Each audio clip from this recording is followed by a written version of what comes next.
And welcome to Jim's Retro Stuff. Today I want to take a look at something that a friend and coworker of mine gave me back in 2012. Back then, the Xbox 360 was still going, and my friend had gotten a new one. This is his original Xbox 360 that he gave me. He was an early adopter. The Xbox came out in like late 2005, and this one is an early 2006 produced model. So it's pretty old, and it had the red ring of death. That's why he got a new Xbox, and he gave this one to me. I said, sure, I'll take it. Maybe I can see what I can do with it. Back then, the way to fix that a lot of times was to put these screws and clamp the heat sinks down. And maybe that will work temporarily. Maybe it'll work permanently. I don't know. This one, I'm pretty sure it suffers from that problem. I had already taken it apart, as you can see here, and I never really did anything with it. I didn't have the tools at the time. I was going to do that X-clamp upgrade, but I didn't. So let's unpack it, take a look at it. All right, so now we got the Xbox back together. I went and got a power supply, so we'll hook that up. And I got a video cable because I believe you need one of those in order for the machine to turn on. There you go. So we got a red ring. So I'm also missing the CD eject button and the CD or DVD drive stuck in it. It is a CD drive stuck. So what we're going to do is, to get the secondary code, we're going to hold in the sync button, and then we're going to poke down in here and read the code.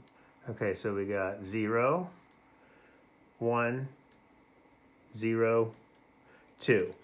So the 4 lights means 0. So we got 0, 1, 0, 2 is the code. So let's look that up and see what it is. 0, 1, 0, 2 says it's an error. Memory read strobe delay timing failed. And the solution is to replace the GPU or RAM. Now, this is an early Xbox. It's like, one of the first after the initial shipment. This is from I think March of 2006. And so what we're going to do is we're going to try to reflow the GPU and CPU. Let me get set up for that, and then we'll come back and do that. All right, so we got the Xbox on the work area here, so we're going to take it apart now and get it ready for reflow.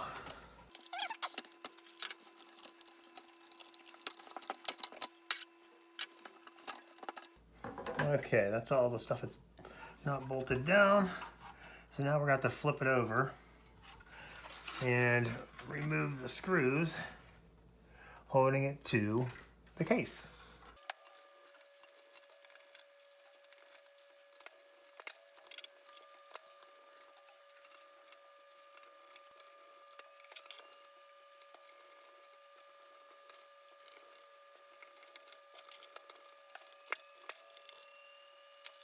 All the screws are out, and the main board should just slip right out now.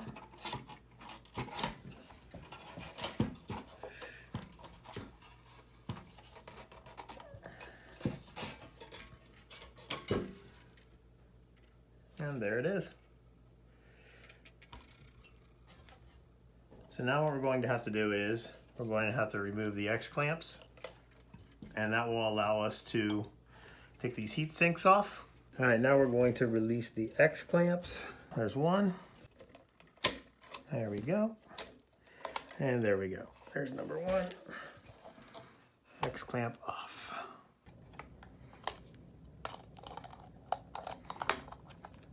There we go. Got them both off. And there's the heat sinks off. So we got both heat sinks off. And that's some crusty looking paste. I noticed too, some of the later model units, they have like little plastic around this area, little like plastic things. And this doesn't have that on here, so I don't have to worry about taking that off. So I guess what we're gonna do now is we're gonna clean up these chips and clean up the heat sinks. And then we're going to try to, you know, reflow the solder joints. Okay, now we're gonna spray some alcohol on here and clean these chips off. All right, we got the chips pretty clean. This one came out pretty clean. And this one, there's still a little bit of funk on it, but I think it'll be okay. We're gonna heat this up. I don't know if it's gonna burn off or what's gonna happen. So now let's go ahead and work on the heat sinks themselves.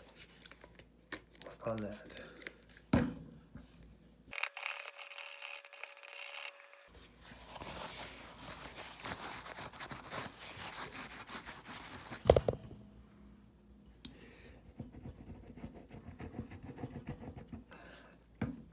So that's good. All right, heat sinks done. So now we're gonna reflow. First thing I gotta do is take these sticky heat sink pads off of the memory chips on the bottom.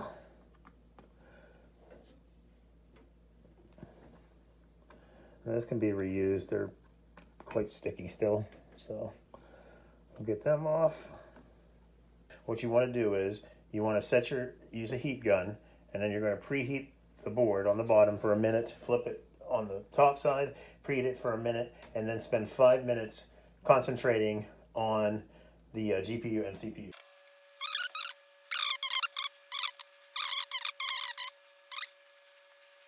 So I'm gonna just kind of heat right around the area and not go all over where the capacitors are, because I don't want to pop anything. So I'm going to kind of stay in this middle part.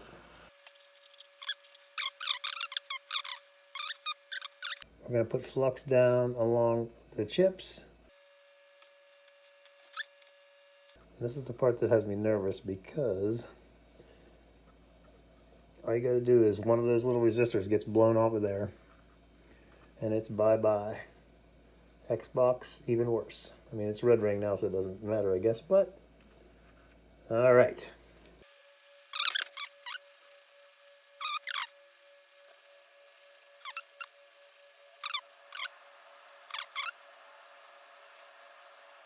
It's gonna be awesome if this actually works. Now, these old Xboxes, they say that it's you know, this is one of the like almost original units, that it's possibly just a temporary fix anyway. They'll do it again, and well, I guess we'll find out.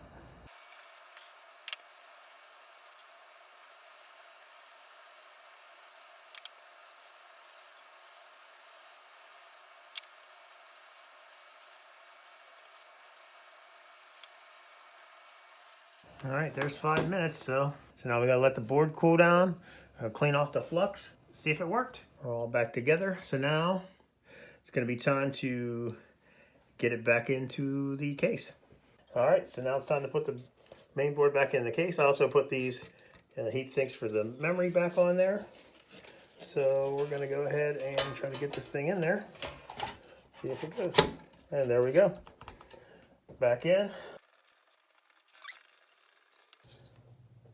The rest of it back together. Let's get this in here. Okay.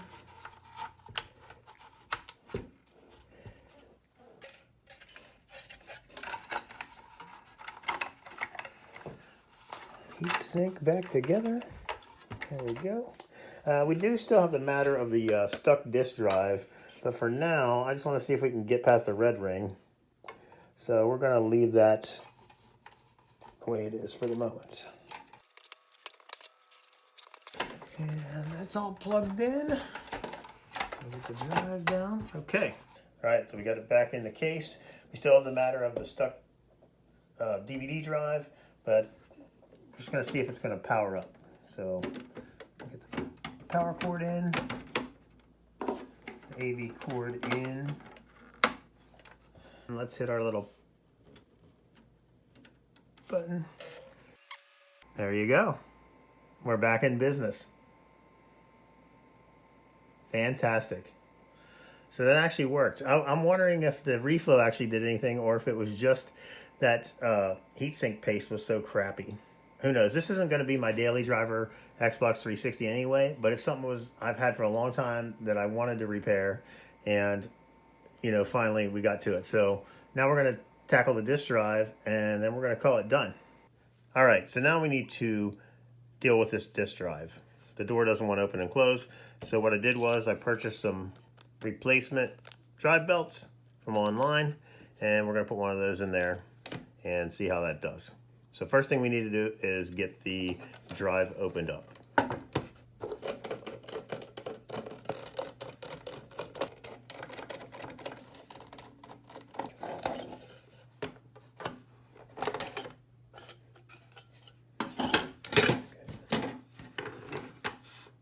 All right, drive is opened up.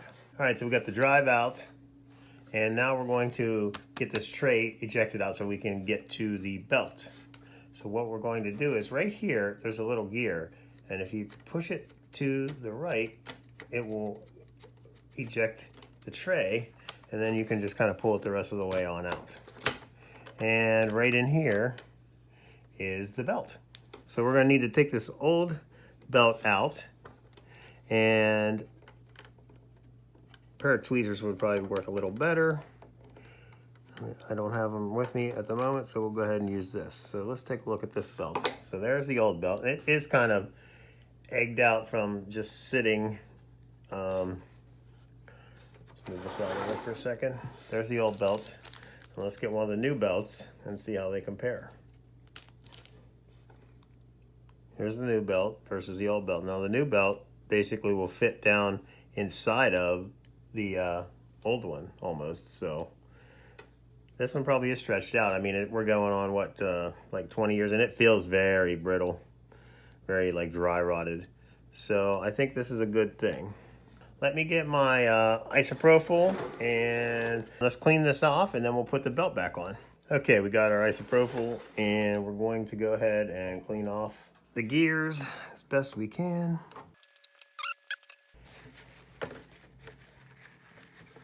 And we got our new belt. We're gonna slip it around and see if we can get it around.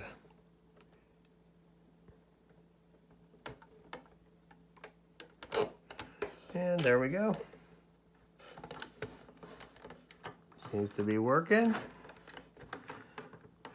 All right, let's get the drive reassembled and back in the system.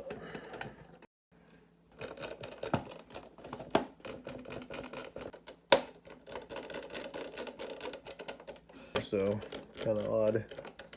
So I guess we'll just, so now let's go ahead and get it back in the system and see how the drive works. All right, so we got the drive installed. I also got a drive eject button. It was silver. It came with the drive cover, so I replaced the white one with that one. Let's go ahead and eject the drive, which will turn on the machine. And there it is. It's working flawlessly now that we have put a new belt on. Works great. Look, in and out, no problem. So now the only thing left to do is to put it back together and hook it up to a television and see what it'll do. All right, so we got the Xbox hooked up, and let's go ahead and turn it on. Pop the drive open. Get a disc in. Drive's working good. I've already synced a controller to it, so that should work out. All right, first thing, let's take a look at system settings and see what dashboard we got. Our current dashboard is 2.07357. I don't know how old that is. This console has not been powered on since I've had it, and I've had it since 2012. And when it red ringed, my friend, I don't know what time that was, so who knows. So let's go back to the disk. Make sure it reads the disk. And it is reading the disk. Let's skip all this stuff. So let's just see how it does. Let's skip to cinematic. There we go. And it looks like we're working. So, looks like we have a successful repair. It wasn't that bad. Who knows how long it's going to last. This isn't my daily driver Xbox. It's working for now, and that's great. I thank you for watching, and have a great day.